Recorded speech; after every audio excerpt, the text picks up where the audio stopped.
ওং নমঃ শিবায়। হর হর মহাদেব।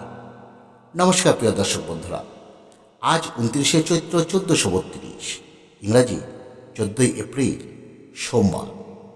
আজ প্রতিটি সনাতনীদের ঘরে সন্তান এবং পরিবারের মঙ্গল কামনায় নীলষষ্ঠী ব্রত পালিত হতে চলেছে। পুরাণ মতে নীলষষ্ঠীর এই বিশেষ দিনে নীলকণ্ঠ ভগবান শিবের সঙ্গে দেবী পার্বতীর বিশেষ রূপ নীলচণ্ডিকা বা নীলাবতীর বিবাহ হয়েছিল বলে এই দিনটি নীলষষ্ঠী নামে পরিচিত। সংসার এবং সন্তানের মঙ্গলের উদ্দেশ্যে এবং নিঃসন্তান দম্পতিদের সন্তান লাভের উদ্দেশ্যে এই ব্রত পালন করা হলেও অবিবাহিত স্ত্রী পুরুষ সকলেই এই ব্রত পালন করতে পারে। আজ যারা এই ব্রত পালন করছে তারা আজ এই ব্রত পালনের পাশাপাশি এই শিব গায়ত্রী মন্ত্র অবশ্যই 108 বার জপ বা শ্রবণ করবে। কারণ এই নীলষষ্ঠী ব্রত পালনের পাশাপাশি শিব গায়ত্রী মন্ত্র জপ বা শ্রবণ করলে ব্রতের ফল অনেক বেশি লাভ করা যায়। আর যারা কোনো কারণে আজ এই ব্রত পালন করতে পারছেন না, তারাও যদি আজ এই শিব গায়ত্রী মন্ত্রটি মাত্র 108 বার আমাদের এই ভিডিওটি চালিয়ে শুধুমাত্র শ্রবণ করতে পারে, তাহলে তারাও এই নীলষষ্ঠী ব্রতের ফল অনেকাংশেই লাভ করতে পারবে। তাহলে আসুন বন্ধুরা, আর কথা বেশি না বাড়িয়ে আমরা এবার শ্রবণ করি শিব গায়ত্রী মন্ত্র। ওং তৎপুরুষায় বিদ্মহে মহাদেবায় ধীমহি তন্নো রুদ্র প্রচোদয়াৎ। ওং তৎপুরুষায় বিদ্মহে মহাদেবায় ধীমহি তন্নো রুদ্র প্রচোদয়াৎ। ওং তৎপুরুষায় বিদ্মহে মহাদেবায় ধীমহি তন্নো রুদ্র প্রচোদয়াৎ।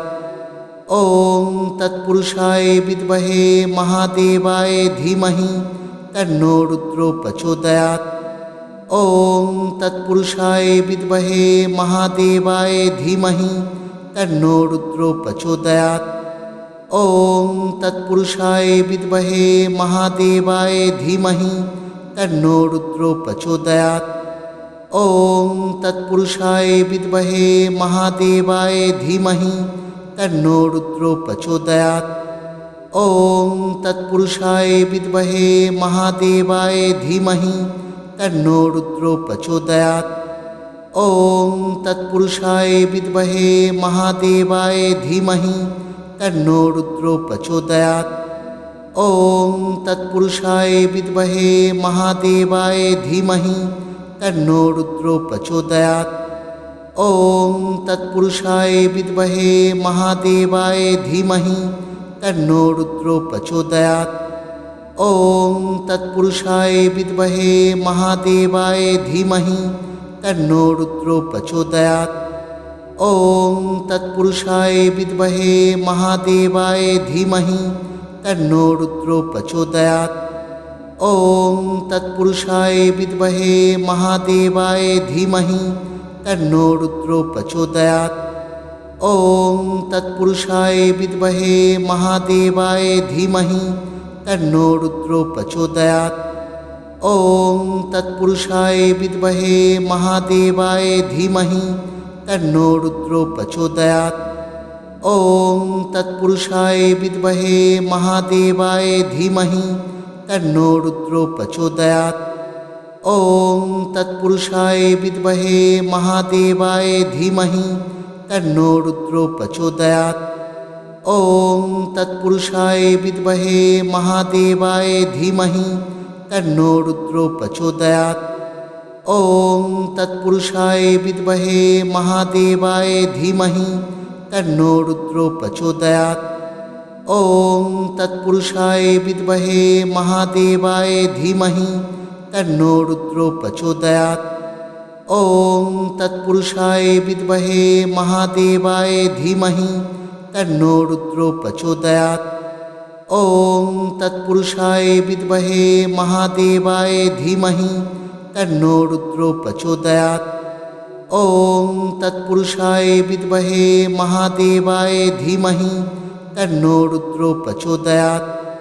ॐ तत्पुरुषाय विद्महे महादेवाय धीमहि तन्नो रुद्रो प्रचोदयात्।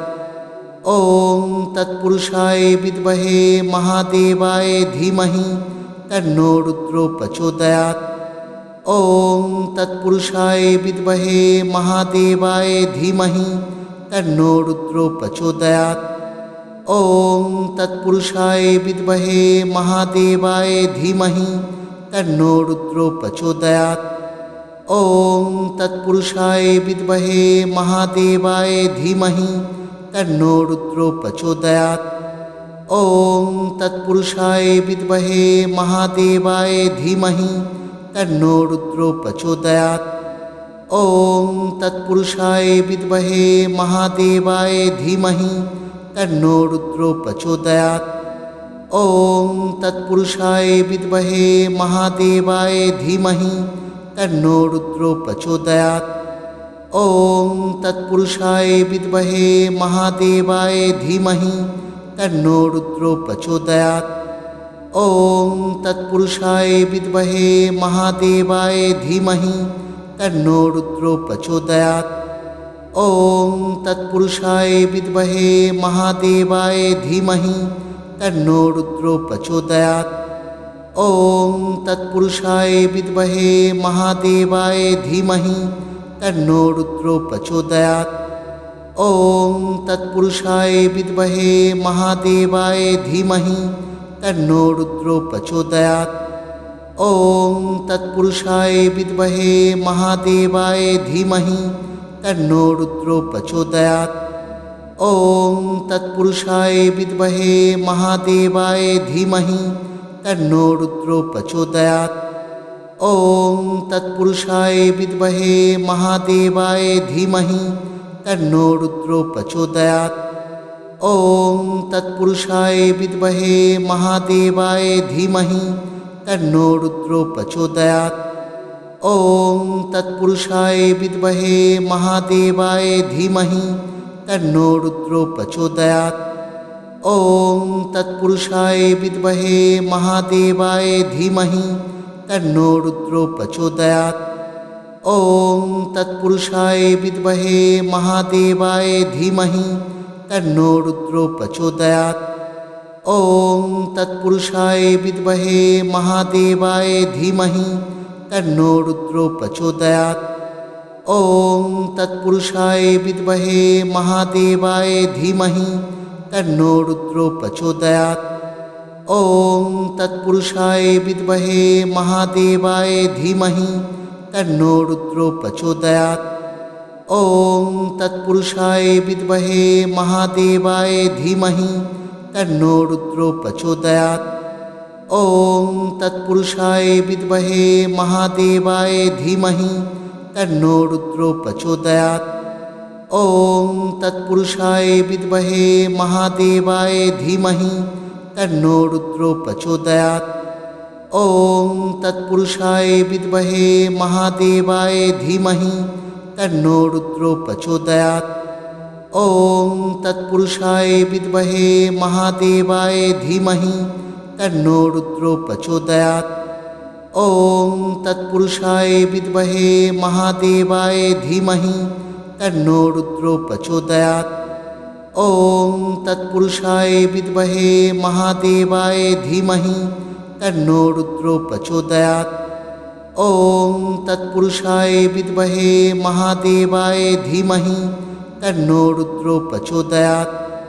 ॐ तत्पुरुषाय विद्महे महादेवाय धीमहि तन्नो रुद्रो प्रचोदयात्। ॐ तत्पुरुषाय विद्महे महादेवाय धीमहि तन्नो रुद्रो प्रचोदयात्। ॐ तत्पुरुषाय विद्महे महादेवाय धीमहि तन्नो रुद्रो प्रचोदयात्। ॐ तत्पुरुषाय विद्महे महादेवाय धीमहि तन्नो रुद्रो प्रचोदयात्। ॐ तत्पुरुषाय विद्महे महादेवाय धीमहि तन्नो रुद्रो प्रचोदयात्। ॐ तत्पुरुषाय विद्महे महादेवाय धीमहि तन्नो रुद्रो प्रचोदयात्। ॐ तत्पुरुषाय विद्महे महादेवाय धीमहि तन्नो रुद्रो प्रचोदयात्। ॐ तत्पुरुषाय विद्महे महादेवाय धीमहि तन्नो रुद्रो प्रचोदयात्। ॐ तत्पुरुषाय विद्महे महादेवाय धीमहि तन्नो रुद्रो प्रचोदयात्। ॐ तत्पुरुषाय विद्महे महादेवाय धीमहि तन्नो रुद्रो प्रचोदयात्। ॐ तत्पुरुषाय विद्महे महादेवाय धीमहि तन्नो रुद्रो प्रचोदयात्। ॐ तत्पुरुषाय विद्महे महादेवाय धीमहि तन्नो रुद्रो प्रचोदयात्। ॐ तत्पुरुषाय विद्महे महादेवाय धीमहि तन्नो रुद्रो प्रचोदयात्। ॐ तत्पुरुषाय विद्महे महादेवाय धीमहि तन्नो रुद्रो प्रचोदयात्। ॐ तत्पुरुषाय विद्महे महादेवाय धीमहि तन्नो रुद्रो प्रचोदयात्। ॐ तत्पुरुषाय विद्महे महादेवाय धीमहि तन्नो रुद्रो प्रचोदयात्। ॐ तत्पुरुषाय विद्महे महादेवाय धीमहि तन्नो रुद्रो प्रचोदयात्। ॐ तत्पुरुषाय विद्महे महादेवाय धीमहि तन्नो रुद्रो प्रचोदयात्। ॐ तत्पुरुषाय विद्महे महादेवाय धीमहि तन्नो रुद्रो प्रचोदयात्। ॐ तत्पुरुषाय विद्महे महादेवाय धीमहि तन्नो रुद्रो प्रचोदयात्। ॐ तत्पुरुषाय विद्महे महादेवाय धीमहि तन्नो रुद्रो प्रचोदयात्। ॐ तत्पुरुषाय विद्महे महादेवाय धीमहि तन्नो रुद्रो प्रचोदयात्। ॐ तत्पुरुषाय विद्महे महादेवाय धीमहि तन्नो रुद्रो प्रचोदयात्। ॐ तत्पुरुषाय विद्महे महादेवाय धीमहि तन्नो रुद्रो प्रचोदयात्। ॐ तत्पुरुषाय विद्महे महादेवाय धीमहि तन्नो रुद्रो प्रचोदयात्। ॐ तत्पुरुषाय विद्महे महादेवाय धीमहि तन्नो रुद्रो प्रचोदयात्। ॐ तत्पुरुषाय विद्महे महादेवाय धीमहि तन्नो रुद्रो प्रचोदयात्। ॐ तत्पुरुषाय विद्महे महादेवाय धीमहि तन्नो रुद्रो प्रचोदयात्। ॐ तत्पुरुषाय विद्महे महादेवाय धीमहि तन्नो रुद्रो प्रचोदयात्। ॐ तत्पुरुषाय विद्महे महादेवाय धीमहि तन्नो रुद्रो प्रचोदयात्। ॐ तत्पुरुषाय विद्महे महादेवाय धीमहि तन्नो रुद्रो प्रचोदयात्। ॐ तत्पुरुषाय विद्महे महादेवाय धीमहि तन्नो रुद्रो प्रचोदयात्। ॐ तत्पुरुषाय विद्महे महादेवाय धीमहि तन्नो रुद्रो प्रचोदयात्। ॐ तत्पुरुषाय विद्महे महादेवाय धीमहि तन्नो रुद्रो प्रचोदयात्। ॐ तत्पुरुषाय विद्महे महादेवाय धीमहि तन्नो रुद्रो प्रचोदयात्। ॐ तत्पुरुषाय विद्महे महादेवाय धीमहि तन्नो रुद्रो प्रचोदयात्। ॐ तत्पुरुषाय विद्महे महादेवाय धीमहि तन्नो रुद्रो प्रचोदयात्।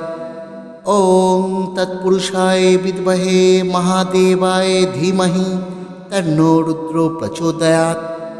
ॐ तत्पुरुषाय विद्महे महादेवाय धीमहि तन्नो रुद्रो प्रचोदयात्। ॐ तत्पुरुषाय विद्महे महादेवाय धीमहि तन्नो रुद्रो प्रचोदयात्।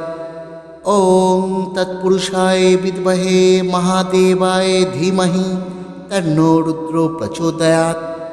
ॐ तत्पुरुषाय विद्महे महादेवाय धीमहि तन्नो रुद्रो प्रचोदयात्। ॐ तत्पुरुषाय विद्महे महादेवाय धीमहि तन्नो रुद्रो प्रचोदयात्। ॐ तत्पुरुषाय विद्महे महादेवाय धीमहि तन्नो रुद्रो प्रचोदयात्। ॐ तत्पुरुषाय विद्महे महादेवाय धीमहि तन्नो रुद्रो प्रचोदयात्।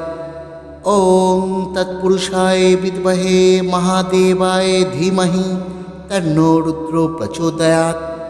ॐ तत्पुरुषाय विद्महे महादेवाय धीमहि तन्नो रुद्रो प्रचोदयात्। ॐ तत्पुरुषाय विद्महे महादेवाय धीमहि तन्नो रुद्रो प्रचोदयात्। ॐ तत्पुरुषाय विद्महे महादेवाय धीमहि तन्नो रुद्रो प्रचोदयात्। ॐ तत्पुरुषाय विद्महे महादेवाय धीमहि तन्नो रुद्रो प्रचोदयात्। ॐ तत्पुरुषाय विद्महे महादेवाय धीमहि तन्नो रुद्रो प्रचोदयात्। ॐ तत्पुरुषाय विद्महे महादेवाय धीमहि तन्नो रुद्रो प्रचोदयात्। ॐ तत्पुरुषाय विद्महे महादेवाय धीमहि तन्नो रुद्रो